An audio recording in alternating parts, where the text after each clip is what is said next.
안녕하세요, 털털이입니다. 드디어 대들보를 올릴 차례입니다. 대들보는 박공지붕 맨 꼭대기에 올리는 기둥이죠. 집의 뼈대 중에서 가장 중요한 대들보를 올릴 때 예나 지금이나 토신 택신께 집을 짓노라 고하며 안전과 수마와 화마 같은 재난이 일어나지 않도록 보호해달라는 의미로 상량식을 합니다. 우리도 대들보에 간단한 문구를 적어보기로 했어요. 다른 사람들은 어떤 식으로 문구를 적는지 검색해보니 앞뒤로 화재를 막는 용자와 수해를 막는 거북 귀자를 쓰고 날짜와 짧고 간단한 문구를 형식에 구애받지 않고 꼭 한자가 아니어도 한글이든 영어든 원하는 대로 적는다네요. 그래서 생각해보았어요. 우리가 원하는 집은 어떤 집이면 좋을까 하고 말이죠. 그래서 나왔습니다. 싹싹이네는 사람을 품는 집, 털털이네는 햇빛과 소슬바람이 머무는 건강한 집이었으면 좋겠다고요. 그런데 집을 한자로 쓰면 보통 집 택자를 쓰는데 우리는 지부 집주자를 써서 우주를 쓰기로 했어요. 같은 집인데 이왕이면 집이 우주라고 여기면 좋지 않을까요? 사람을 품는 집이 곧 우주라는 의미로 말이죠. 우주는 왜 지부 집주자를 쓸까요? 글자에도 에너지의 파동이 있어서 그 집에 머무는 모든 사람에게 영향을 미친다고 믿는 단기 부인의 생각으로 지은 문구에 한자와 한글을 다 넣기로 했답니다. 굵은 더글라스 소나무를 제재소에서 4등분으로 잘라오느라 운반비와 제재비도 많이 들고 풀선생의 손가락까지 다치게 했던 바로 그 나무가 이제 등장할 차례입니다. 한 집에 4개의 나무가 지붕 기둥에 각각 얹혀지게 될 텐데요. 옮기는 것도 만만치 않아요. 먼저 전기대패로 매끄럽게 다듬어요. 그리고 수성 페인트로 색깔을 입힐 거예요. 집안에서 보이는 대들보와 석가래와 천장은 모두 나무인데 그냥 나무 색깔이 아니라 화가였던 풀선생의 색감을 입힐 거예요. 하늘색과 가까운 시원한 푸른색을 기본으로 해서 칠하는데 투명한 페인트 색깔이 붉은 빛깔의 나무에 칠해지니 감청색 분위기가 나네요.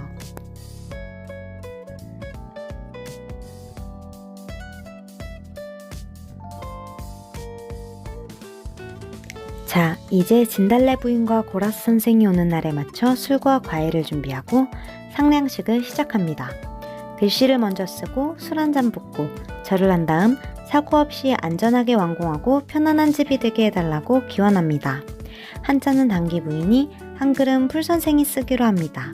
그런데 첫 글자가 먹물이 많이 묻어서 약간 뭉개졌어요. 나중에 수정하기로 하고 계속 써나갑니다.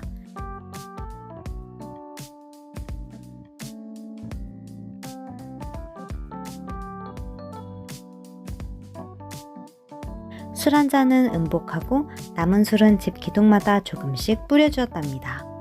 어때요? 전통적인 상량식의 형식과는 좀 다르지만 우리 모두의 마음이 더 중요하지 않을까요? 상량식을 하고 나니 왠지 집에 더 애정이 가고 숙연해지는 기분이 든답니다.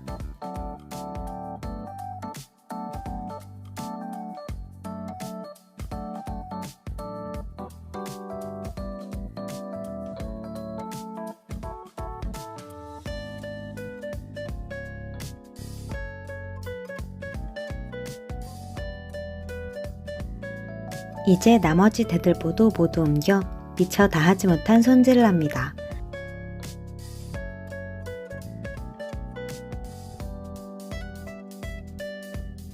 다듬고 칠하고 길이에 맞춰 잘라둡니다.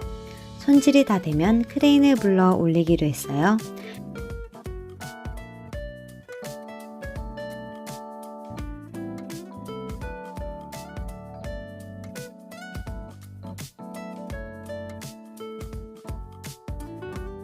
대들보는 수성 페인트에 투명 오일 스테인을 한 번 더 칠하고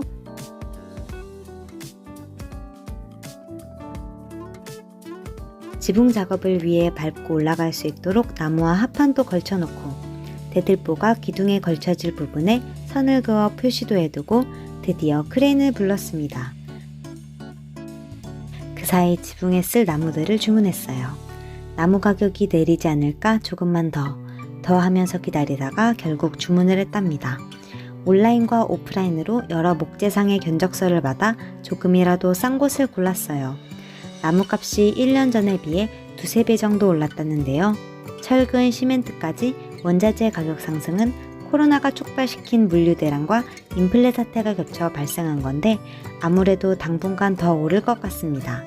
좀 더 일찍 집을 지었더라면 하는 생각이 간절하네요.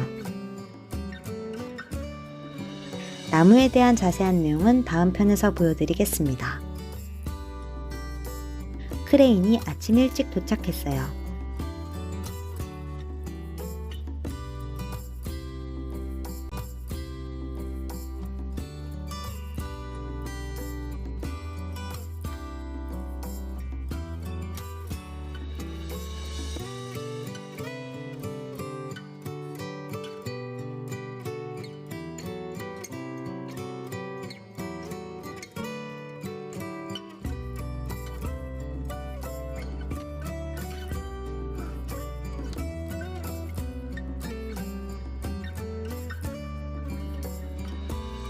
높이 탓에 산발이로는 도저히 올릴 수 없는 대들보를 크레인은 두어 시간 만에 후딱 올렸네요. 대들보 올리기 성공!